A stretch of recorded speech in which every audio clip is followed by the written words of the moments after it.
Hello, good afternoon, student. Today we study about preparation, preservation and storage of food. हम ये fourth unit में देख रहे हैं और चैप्टर 7 है ये, ठीक है, न्यूट्रिशन में. So let's start. इस टॉपिक इन इस चैप्टर में हम कौन कौन से टॉपिक कवर करेंगे. हम इसमें कवर करेंगे principle of cooking, methods of cooking, effect of cooking on food constitute, effects of cooking on different type of food, golden rules to prevent vitamin loss, other method of food processing, prevention and storage. ये जो आपको दिख रहे हैं ना highlighted points, principle of cooking, और जैसे ये लिखा हुआ है प्रिंसिपल ऑफ कुकिंग, फिर इसमें लिखा हुआ है preservation and storage of food, फिर फूड हाइजीन. ये है मेन टॉपिक. इसके अंदर जो सब टॉपिक्स है उसको कवर करना है. ऐसे करके इसमें टोटल 6 टॉपिक है ना. 6 टॉपिक है, 6 मेन टॉपिक्स है, उसके अंदर सब हेडिंग्स है, तो उनके बारे में हम जानेंगे इसके अंदर. सो आइए कंटिन्यू करते हैं फिर.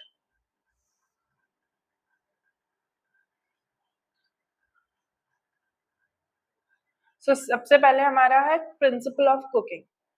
प्रिंसिपल ऑफ कुकिंग में हम क्या देखते हैं कि कुकिंग एक आर्ट है. आर्ट मतलब एक कला है ना. कुकिंग करना एक कला है जो कि डेलिबरेटली हमारे कल्चरल हैबिट पे डिपेंड करता है ना. जाहिर सी बात है, जैसे कि कल्चरल हैबिट कैसे, जैसे महाराष्ट्र में उनके कल्चर के हिसाब से खाना बनेगा, ठीक है, जो एमपी में नहीं बनेगा, जो मध्य प्रदेश में नहीं बनेगा, जो राजस्थान में नहीं बनेगा, जो उत्तर प्रदेश में नहीं बनेगा, जो असम में नहीं बनेगा, जो मणिपुर में नहीं बनेगा, है ना. सिमिलरली जो मणिपुर असम स्टेट है, जो 7 सिस्टर स्टेट्स हैं, उन स्टेट्स में अलग तरीके के खाना बनेगा, अलग तरीके से उनका जो त्योहार है वो मनाया जाएगा. उस त्योहार के अकॉर्डिंग जो खाना बनता है that is come under the cultural pattern of people, ठीक है, उनके पैटर्न के हिसाब से, उनके कल्चर के पैटर्न के हिसाब से, ठीक है, उन लोगों के हिसाब से खाना बनता है. ठीक है, इतना क्लियर हुआ. नेक्स्ट यहाँ पे लिखा है कि almost all food consume today need some some form of cooking. मतलब सारे ही खानों को हमें कंज्यूम करने की आवश्यकता पड़ गई है अब, ठीक है, क्योंकि देखो पहले जैसे हमने इसकी प्रीवियस यूनिट्स में पढ़ा था कि जो कंसेप्ट है खाने के वो चेंज हो गए. पहले जो कंसेप्ट था, मतलब 20th सेंचुरी में जो राजा महाराजा थे तब उनके कंसेप्ट में ये पिज्जा बर्गर ऐड नहीं हुए थे.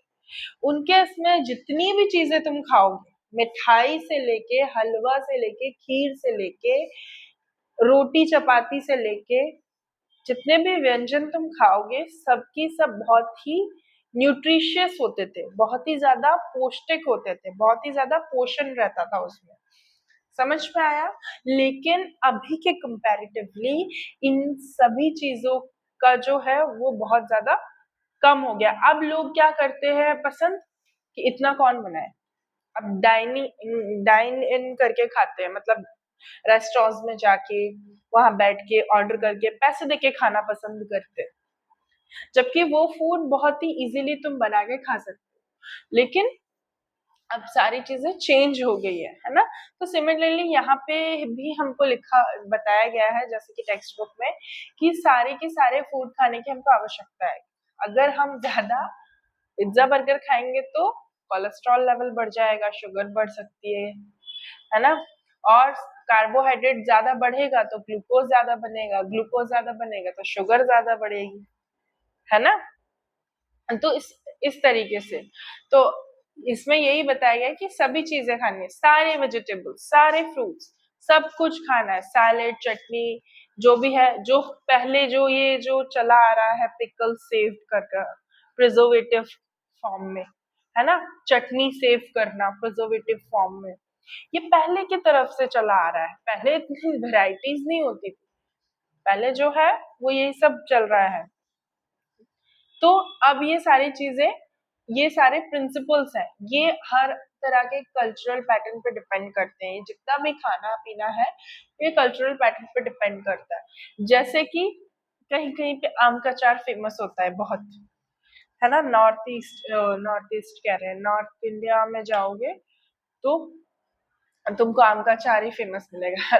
और वहीं अगर तुम नॉर्थ ईस्ट में चले गए तो जो मणिपुर, मेघालय, अरुणाचल प्रदेश, है ना, मिजोरम, है ना, नागालैंड, ये जितने भी रहेंगे ये सब कुछ जैसे फिश का अचार और अलग अलग चीजों का अचार, जो मतलब सी फूड होते हैं, प्रॉन्स का अचार रहेगा, है ना। तो ये सारे, तो ये इनके क्या है, कल्चरल बिलीफ्स है ना, कि भाई उनको पता है कि इस चीज से ये मिल सकता है, इस चीज से ये मिल सकता है, इससे ऐसा मिल सकता है ना। हमारे लिए भले वो चीज अलग और अजीब होगी लेकिन उनके लिए कॉमन है, उनके कल्चरल के हिसाब से। आ रहा है समझ में, है ना। तो ये आता है प्रिंसिपल ऑफ कुकिंग के अंदर, ठीक है। अब इसके अंदर हम इसके पॉइंट्स देखेंगे। इसके बेनिफिट्स बहुत सारे हैं, जैसे कि cooking increase the palatability of food. Cooking क्या करती है, इंक्रीज करती है प्लेटेबिलिटी। अब प्लेटेबिलिटी का मतलब क्या होता है,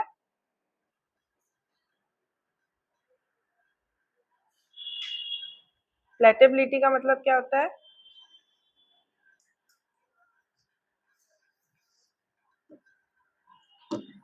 इजी टू ड्रिंक और इजी टू मेक और मेड, ठीक है। प्लेटेबिलिटी का मतलब होता है इजीली इजीली किसी भी चीज को बना सकना, बना पाना, या उसको पी पाना, ठीक है। अब कुकिंग जैसे कि हमारा डिसाइडेड है, जैसे दाल चावल वेरी इजी और बहुत ही अच्छे होते हैं, स्वाद होते हैं खाने, पर सबका बनाने का तरीका अलग है। कोई उसमें कड़ी पत्ता ऐड करता है, कोई ऐसे ही खाता है नमक डाल के, कोई लहसुन और सूखी लाल मिर्च का तड़का लगाता है, कोई सारे सामग्री डालता है उसमें, सब्जी जैसे बनाता है, सारे मसाले वगैरह डाल के, है ना। तो सबका अलग है कुकिंग पैटर्न, सबका अलग है, पर बनता जो है, काम जो देगा वो वही देगा। नाम उसका दाल चावल ही रहेगा, सब्जी चावल नहीं रहेगा, है ना। तो ये प्लेटेबिलिटी का मतलब यही होता है, इजी टू मेड, ठीक है। फिर it makes mastication easier and render the food easy to digest। जब भी हम mastication क्या होता है, जब हम फूड को मुंह में डालते हैं, मुंह में लेते हैं, तो मुंह में क्या होता है, जब हम चबाते हैं तो जो चीज मिक्स होती है, मतलब हमारे जो मुंह में ना खाना क्या होता है, रोल होता है, इधर से इधर, इधर से इधर, दोनों दांतों से चबाते हैं ना। तो यहाँ मैस्टिकेशन की प्रोसेस को करते, मिक्स करते हैं, ठीक है। तुमने रोटी खाई, साथ में पापड़ खाया, साथ में मिर्ची खाई, साथ में सैलेड खाया, सारा थोड़ा थोड़ा खाया और रायता भी पिया। अब यहाँ पे क्या हो रहा है, मैस्टिकेशन हो रहा है, सब कुछ तुमने चबाया, और ये मैस्टिकेशन प्रोसेस क्या होती है, डाइजेस्ट करने में इजी होती है। समझ में आया, ठीक है। तो ये प्रिंसिपल ऑफ कुकिंग, खाना ऐसा बनाओ जो इजी टू डाइजेस्ट हो, ये प्रिंसिपल्स के अंदर है, ठीक है। फिर sterilize food by killing microorganism और parasitic ova and eggs। Obvious सी बात है, गोभी और बंद गोभी, फूल गोभी और बंद गोभी जो होती है, कैबेज एंड कॉलीफ्लावर, उसमें क्या होता है, बहुत सारे कीड़े रहते हैं, उनके ओवम भी होते हैं, उनके एग्स भी होते हैं कई बार। तो हम हमेशा बहुत ही केयरफुली उसको उबाल के, गरम करके, 100 डिग्री सेल्सियस में उसको उबाल के, नमक डाल के, जैसे भी उसको स्टरलाइज करके ही खाते हैं, है ना।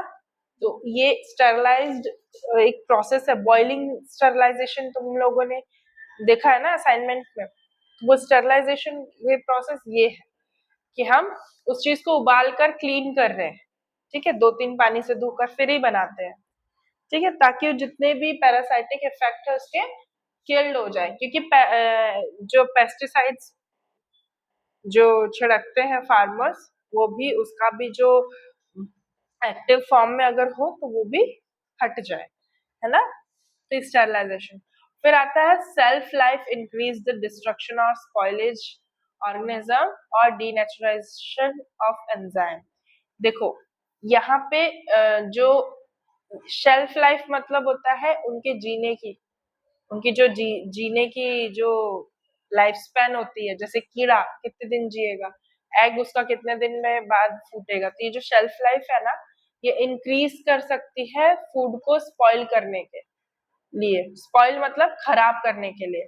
जितना ज्यादा उनकी शेल्फ लाइफ रहेगी उतना ज्यादा फूड खराब होगा। तो इसीलिए जैसे आम, कैरी है, कैरी है, कैरी को अगर पकाएंगे तो वो क्या बनेगा, आम बनेगा। अब आम की शेल्फ लाइफ कितनी है पकने के बाद, एक दिन। पूरा पका हुआ तो एक दिन, है ना। और कम पका हुआ तो 2 दिन या 3 दिन अगर फ्रिज में रखा तो ठीक है। फ्रिज में भी हम क्यों रखते हैं कि इसकी शेल्फ लाइफ बढ़ जाए। सब्जियों को हम फ्रिज में लाके क्यों रखते हैं, उसकी शेल्फ लाइफ बढ़ जाए, है ना। नहीं अगर बाहर रखेंगे तो क्या होगा, तो उसकी शेल्फ लाइफ को कम करने के लिए, उसके स्पॉइलेज को कम करने के लिए हम उनको अच्छे से प्रिजर्व करके रखते हैं, राइट। तो वही जो मैं कैरी का एग्जांपल दे रही थी, तो कैरी को क्या करते हैं हम तोड़ लेते हैं, उसका आम बना के हम सालों साल खाते हैं। वही अगर आम के साथ ऐसा करेंगे तो हो पाएगा, नहीं हो पाएगा। समझ में आया। फिर आता है it lends to a new flavor thereby stimulate digestive juice। अब ये जितने भी प्रिजर्वेटिव फूड है या जो भी तुम्हारे फूड है, जितने भी तरीके के तुम खाना खाओगे, हर एक का अलग फ्लेवर होता है। कुछ सॉर होते हैं, कुछ बिटर होते हैं, ठीक है, कुछ स्पाइसी होते हैं, कुछ स्वीट होते हैं, है ना। खारे नमकीन ऐसे ऐसे लगते हैं ना हमको खाने, हर एक का। ये स्टिमुलेशन हमारे डाइजेस्टिव जूस को सिक्रीट करता है। जैसे कि अब डाइजेस्टिव जूस क्या है मैडम, तो डाइजेस्टिव जूस जो तुम्हारे सलाइवा में मिक्स होके आता है, ठीक है। जब तुम मैस्टिकेशन की प्रोसेस करते हो तुम्हारा थूक ज्यादा निकलता है ना, क्यों, क्योंकि वो उसको लुब्रिकेट करता है, इधर से उधर रोल करता है। समझ में आया। जैसे कि कई बार तुमने देखा होगा, जब तुमको कोई तुम्हारा कोई फेवरेट फूड तुमको दिख गया तो मुंह में पानी आ जाता है, क्यों, वो सिक्रेशन, वो रेडी होता है कि हाँ अब ये दिमाग उस चीज को प्रिपेयर कर लेता है कि अब ये मुझे मिलने वाला है। समझ में आया, ये स्टिमुलेशंस है। क्लियर हुआ। फिर आता है it introduce the variety that many different type of dishes can be prepared from same ingredient. और तो और प्रिंसिपल ऑफ कुकिंग में हम सेम इंग्रेडिएंट्स जैसे कि नमक हल्दी मिर्ची न और मसाले जितने भी वही लगते हैं हर खाने में। पैटर्न भी वही है, प्याज टमाटर लहसुन अदरक और मिर्ची, यही डलता है ना हर खाने में। जो खाना तुम बना लो, तुम बिरयानी बना लो तब भी लगेगा ये सब ना, बस क्वांटिटी ही ऊपर नीचे होती है। मैगी बनाओगे तब भी ये सब लगेगा, नूडल्स बनाओगे तब भी ये सब लगेगा, चटनी बनाओगे तब भी ये सब लगेगा। समझ में आ रहा है, सेम इंग्रेडिएंट, इंग्रेडिएंट तो यही है, मेथड ऑफ कुकिंग अलग है, बनाने का तरीका अलग हो रहा है। समझ में आए। तो ये सारे किसके हैं, प्रिंसिपल ऑफ कुकिंग के अंदर आते हैं, ठीक है। उसके बाद हम आगे बढ़ते हैं।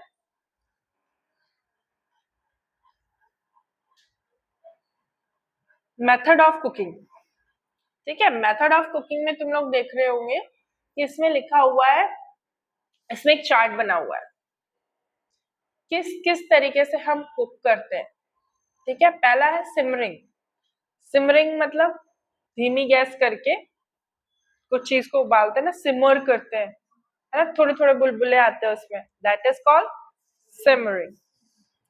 Next is steaming. अब तुम लोगों में से मोमोज तो बहुत खाए होंगे तुम लोगों ने, है ना। तो उसको क्या करते हैं, मोमोज कैसे बनते हैं, स्टीम करके बनते हैं, ओके। फिर आता है ग्रिलिंग। तो ग्रिल चिकन किस किस को पसंद है, पसंद है सेजल, ठीक है। वेजिटेरियन हो, ग्रिल पनीर, है ना। जो भी चीज है उसको ग्रिल करके, ग्रिल मतलब पता है ना, ऐसी लाइंस पड़ जाती है बाहर, उसको तवे में ग्रिल्ड करते हैं लोहे पे, डायरेक्ट उसको फ्लेम के नीचे करके ग्रिल करते हैं ना। फिर आता है बेकिंग। तो जैसे केक वगैरह होते हैं तो उसको हम बेक करते हैं, ब्रेड के फॉर्म में, ब्रेड्स वगैरह पाव वगैरह उनको क्या करते हैं हम ओवन में बेक करते हैं। फिर आता है फ्राइंग। फ्राइंग मतलब होता है फ्राई करके, ऑयल में फ्राई करके खाना। फिर आता है रोस्टिंग। अब रोस्टिंग मतलब इंस्टाग्राम पे रोस्ट करने वाला रोस्ट नहीं, रोस्ट मतलब होता है, रोस्ट मतलब होता है कि उसको रोस्ट करना। रोस्ट मतलब फ्लेम पे, लो फ्लेम पे, लो टू मीडियम फ्लेम पे हम उसको रोस्ट करते हैं, ठीक है। रोस्ट मतलब जैसे सेवई है या रवा है, तो या तो घी में या बिना उसके, हाँ भुनना, इन शॉर्ट भुनना। Next is sweat swing. Swing मतलब, स्विंग मतलब मैडम झूला झुलाते हैं खाना खाने खाने को, नहीं। तुमने देखा है एक ऐसा पैन होता है, पैन होता है उसको फ्लिप ऐसे ऐसे ऐसे करके बनाते हैं और फिर ऐसे उछालते हैं, तो खाने को झूला ही तो झुलाते हैं ना, है ना। हाँ। Next is boiling. बॉइलिंग अब ये जैसे मिल्क वगैरह या उबालना, एग्स उबाल के खाते हैं, है ना, that is come under the boiling. Is that clear? Okay. So next is, इनके इन डिटेल लिखा हुआ है, चलो पढ़ लेते हैं। बॉइलिंग क्या करते हैं, boiling in water at 100 degree Celsius is called boiling. अब बॉइलिंग में क्या क्या हम बॉइल करते हैं, जैसे कि rice, dal, pulses, root, tubes and some other vegetable are cooked in this way. Boiling मतलब जो 100 डिग्री सेल्सियस में बॉइल हो रहा हो, दैट इज कॉल्ड बॉइलिंग। अब बॉइलिंग में क्या क्या चीजें आ जाती है हमारी, राइस आ जाता है, दाल आ जाती है, पल्सेस आ जाते हैं, है ना, रूट्स आ जाते हैं, टोब्स आ जाते हैं, है ना, और भी बहुत सारी वेजिटेबल को हम इस तरीके से कुक करके खाते हैं, ठीक है।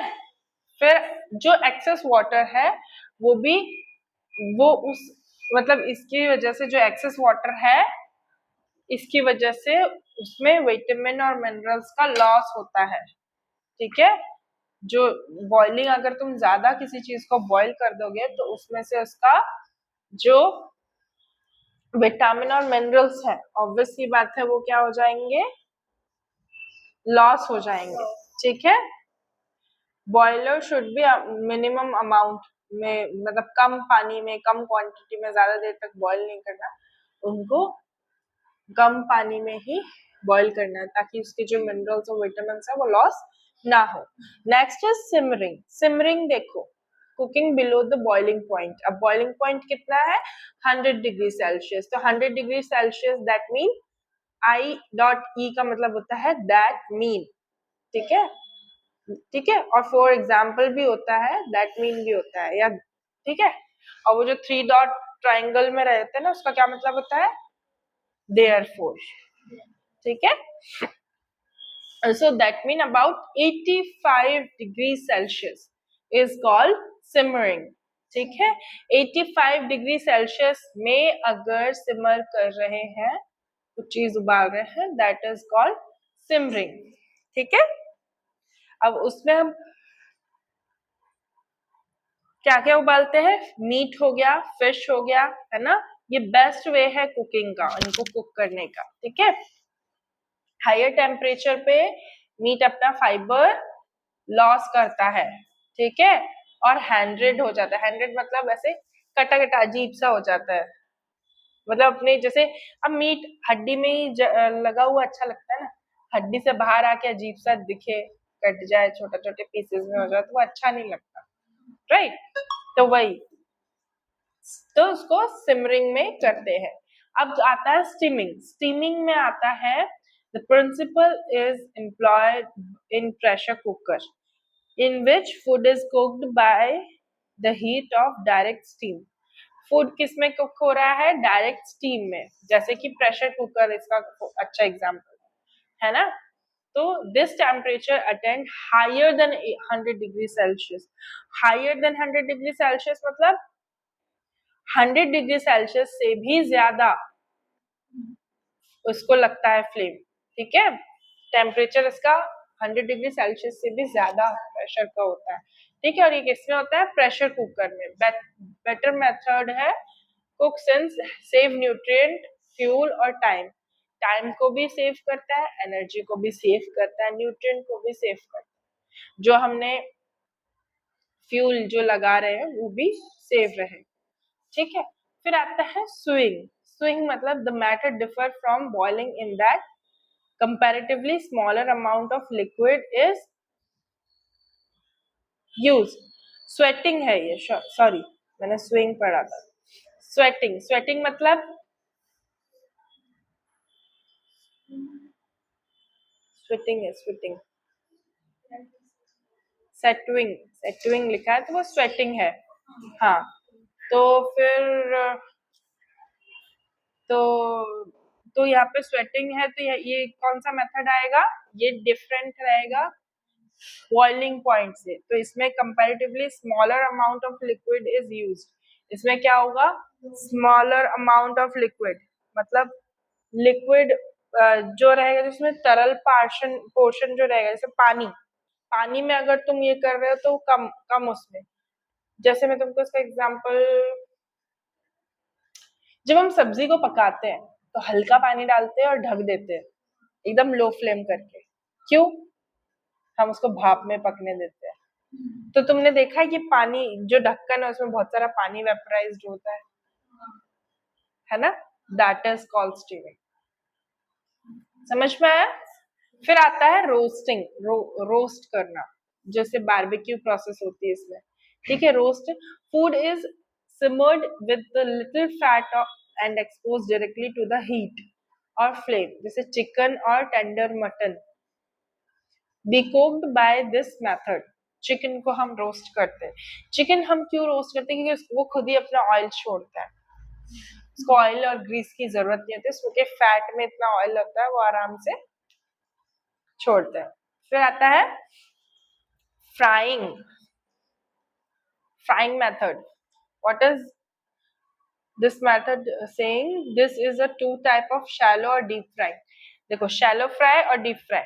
shallow fry में हम स्टर करते हैं पानी, सॉरी तेल में डाल के सब्जियों को स्टर करते रहना, बस ऊपर ऊपर फ्राई करना। और डीप फ्राई जैसे पकौड़े हो गए, है ना, मतलब उसके अंदर तक तेल जाना।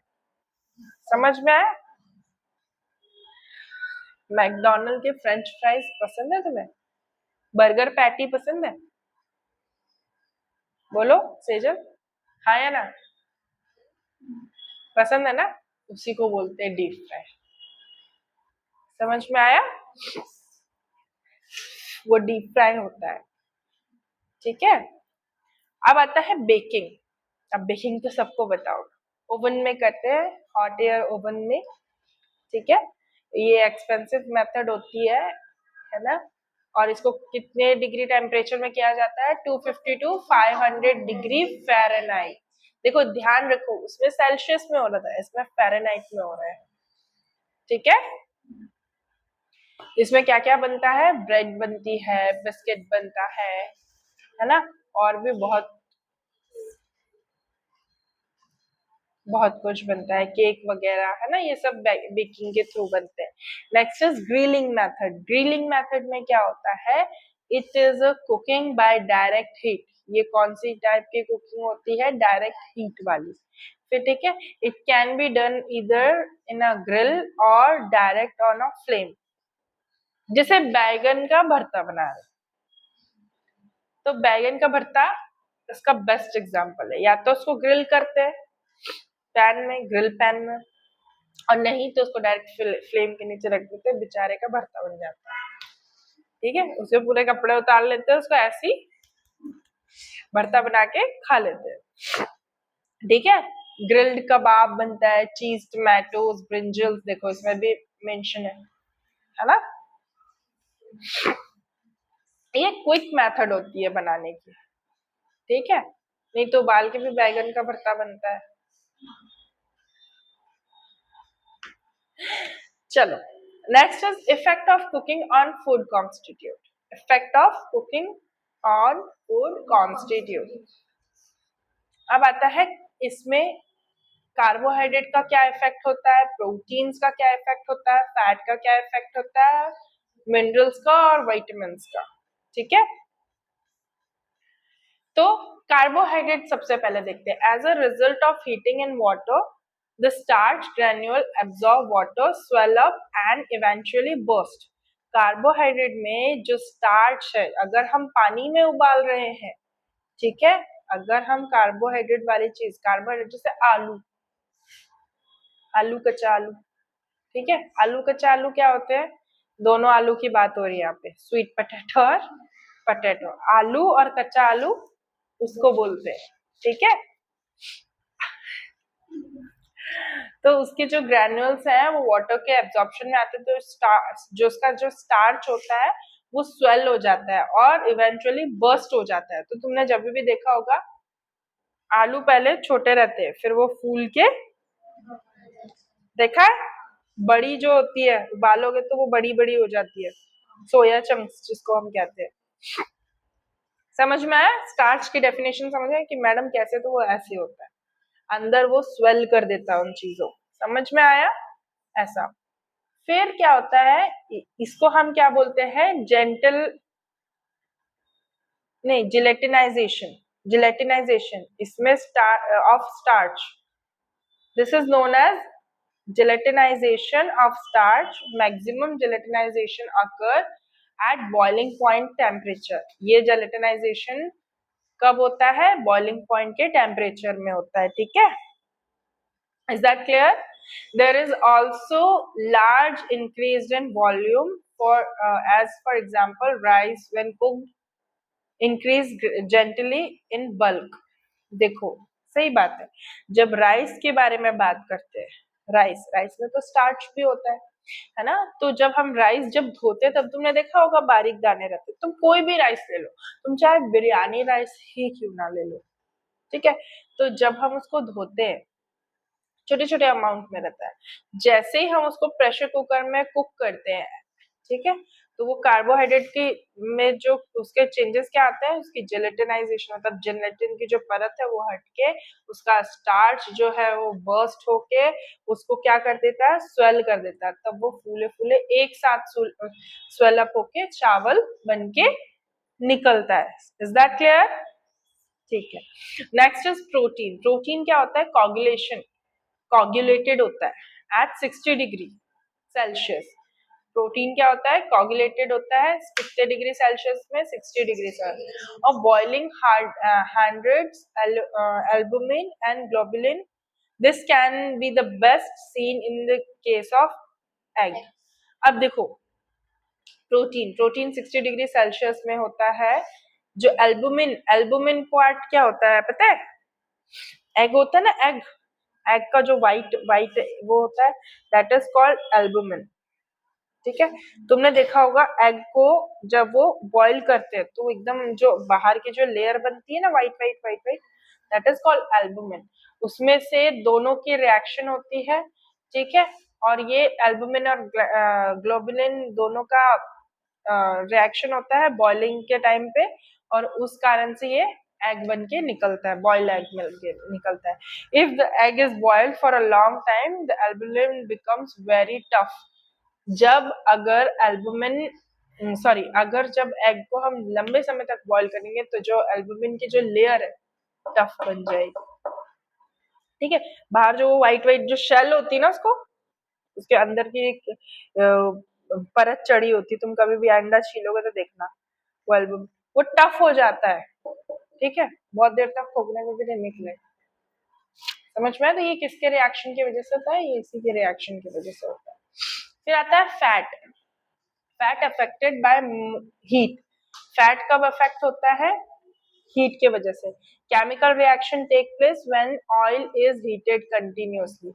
जब जब हम चिकन को बहुत देर तक हम वो करेंगे तो उसमें से ऑयल निकलने लगता है, वो किसके कांटेक्ट में आता है, हीट के कांटेक्ट में आता है, तब उसका फैट ऑयल छोड़ने लगता है। Continuously during deep frying brings about hydrolysis और ऑक्सीडेशन की प्रोसेस होती है ना, ठीक है, ये फैट के अंदर होता है। Next is vitamin.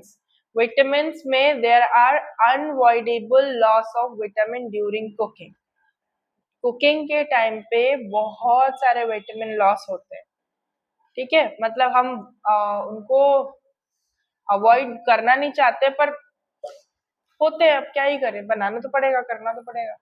The loss is considerable in respect to thiamine B1 and vitamin C. The use of baking soda in cooking cause further destruction of vitamin. खाने में अगर तुम बेकिंग सोडा मिला रहे हो तो बहुत सारे विटामिन को खो रहे हो। समझ में आ रहा है? फिर आता है minerals. Minerals there are no affected by cooking, these are no affected by cooking, क्योंकि मिनरल्स ज्यादा हमको पानी में मिलते हैं, है ना, जूसी फ्रूट्स में मिलते हैं, है ना, तो उनको कुक करने की जरूरत ही नहीं होती, है ना, और उबला हुआ पानी तो कोई पिएगा नहीं, अगर सब नॉर्मल वाटर ही पीते हैं तो वही। So that's all for today, tomorrow we continue.